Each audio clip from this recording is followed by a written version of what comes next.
Dear students, AMR online English YouTube channel में आप सभी स्टूडेंट्स का स्वागत है। स्टूडेंट्स, आज हम आपको TDT PDT के लिए बहुत ही important literary term closet drama को डिस्कस करेंगे। तो आप सबसे पहले कोलरिएट ड्रामा की डेफिनेशन देखते हैं। जैसा कि यहाँ पर दिया हुआ है, a closet drama is a play written to be read rather than performed. अर्थात कोलरिएट ड्रामा एक नाटक है जिसे पढ़ने के लिए लिखा जाता है, न कि प्रदर्शन के लिए। The term closet drama comes from the idea that the play is meant to be read in a closet or small private study। अर्थात कोलरिएट ड्रामा का जो विचार है वो इस प्रकार से आया है कि नाटक को एक कोठरी या छोटे निजी अध्ययन कक्ष में पढ़ा जाना चाहिए। उसके बाद closet drama are usually more focused on introspection, complex dialogue and philosophical issues.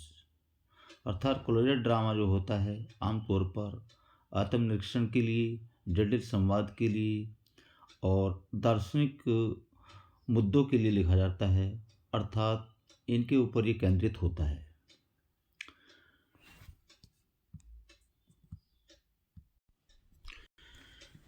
इसके बाद कोलरिएट ड्रामा के कैरेक्टरिस्टिक्स को डिस्कस करते हैं। कोलरिएट ड्रामा की क्या क्या विशेषताएं होती हैं। कोलरिएट ड्रामा से संबंधित कोलरिएट ड्रामा की बहुत सारी विशेषताएं दी गई हैं। यहाँ पर सबसे पहले नंबर 1 में देखते हैं, कोलरिएट ड्रामा इंटेंडेड फॉर रीडिंग। अर्थात कोलरिएट ड्रामा पढ़ने के लिए पाठक को प्रेरित करता है। कोलरिएट ड्रामा पढ़ने के लिए लिखे जाते हैं। Are written to be read, not performed. The values of the play is in the play itself, not in how it is performed। अर्थात जो कोलरिएट ड्रामा होते हैं वो पढ़ने के लिए लिखे जाते हैं, प्रदर्शन के लिए नहीं। नाटक का जो मूल्य होता है नाटक में होता है, न कि इसे कैसे प्रदर्शित किया जाता है इस बात पर निर्भर करता है। दूसरी विशेषता है अनकंसर्न विद स्टेज टेक्निक। अर्थात कोलरिएट ड्रामा में स्टेज टेक्निक की अर्थात मंच तकनीकी की कोई आवश्यकता नहीं होती है। Closet drama are a genre of dramatic writing that does not focus on stage technique.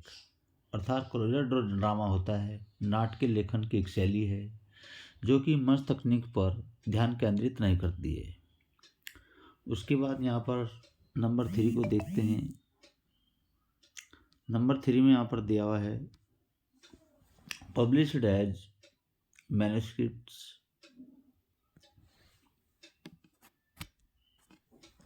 अर्थात closet drama are often published as manuscripts with list of characters and stage directions to help readers picture the play। अर्थात पांडुलिपि के रूप में कोलरिएट drama को प्रकाशित किया जाता है। कोलरिएट ड्रामा अक्सर पांडुलिपि के रूप में प्रकाशित होते हैं जिसमें पाठकों को नाटक की तस्वीर बनाने में मदद करने के लिए पात्रों की सूची और मंच निर्देशित होते हैं। उसके बाद नेक्स्ट नंबर देखते हैं। यहाँ पर नेक्स्ट नंबर को डिस्कस करते हैं, नंबर 4 को। नंबर 4 पर यहाँ पर दिया हुआ है फ्री प्ले राइट्स। अर्थात ये नाटककारों को मुक्त करता है।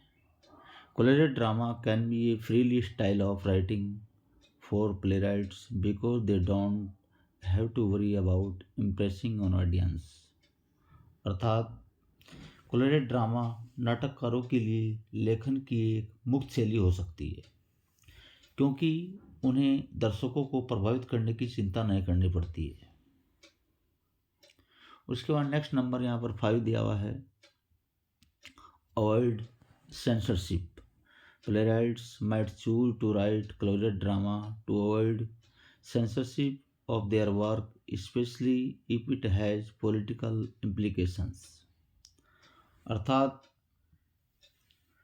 जो क्लोजेट ड्रामा होता है, क्लोजेट ड्रामा में नाटककार अपने काम की सेंसरशिप से बचने के लिए क्लोजेट ड्रामा लिखना चुन सकते हैं, खासकर अगर इसका राजनीतिक निहितार्थ हो। उसके बाद नेक्स्ट देखते हैं early modern women's writing. Closet drama are closely associated with early modern women's writing. जो क्लोजेट ड्रामा होते हैं प्रारंभिक रूप में महिला लेखन के लिए होते हैं। क्लोजेट ड्रामा का प्रारंभिक आधुनिक महिला लेखन से गहरा संबंध है, अर्थात ये नाटक महिलाओं से संबंधित होते थे। तो इस तरह से क्लोजेट ड्रामा की ये 6 विशेषताएं हमने आपको इंग्लिश और हिंदी में डिस्कस की हैं। उसके बाद इसके एग्जाम्पल्स देखते हैं। एग्जाम्पल्स में यहाँ पर दिया हुआ है सैमसन एगोनिस्टी, जो कि जॉन मिल्टन के द्वारा लिखा गया है 1671 में। ये एक क्लोजेट ड्रामा का बहुत ही इम्पोर्टेंट एग्जाम्पल है। उसके बाद थॉमस हार्डी ने डायनेस्टी लिखा है 1908 में। ये भी क्लोजेट ड्रामा का एक बहुत ही इम्पोर्टेंट एग्जाम्पल्स है। तो स्टूडेंट्स, इस तरह से हमने क्लोजेट ड्रामा को इंग्लिश और हिंदी में डिस्कस किया है, इसके कैरेक्टरिस्टिक्स को डिस्कस किया है, इसके एग्जाम्पल्स को डिस्कस किया है। क्योंकि एग्जाम्स में टर्म से संबंधित टर्म जो होती है उसमें डेफिनेशन भी पूछ सकता है, इसकी विशेषता भी पूछ सकता है, इसके एग्जाम्पल्स भी पूछ सकता है।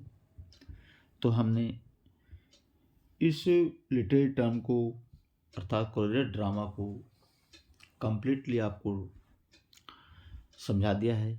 आशा करता हूँ इस क्लोजेट ड्रामा को आप अपनी कॉपी में नोट करेंगे और इस वीडियो को लाइक करेंगे, शेयर करेंगे, हमारे चैनल को सब्सक्राइब करेंगे। इसी के साथ इस टॉपिक को मैं यहीं पर समाप्त करता हूँ।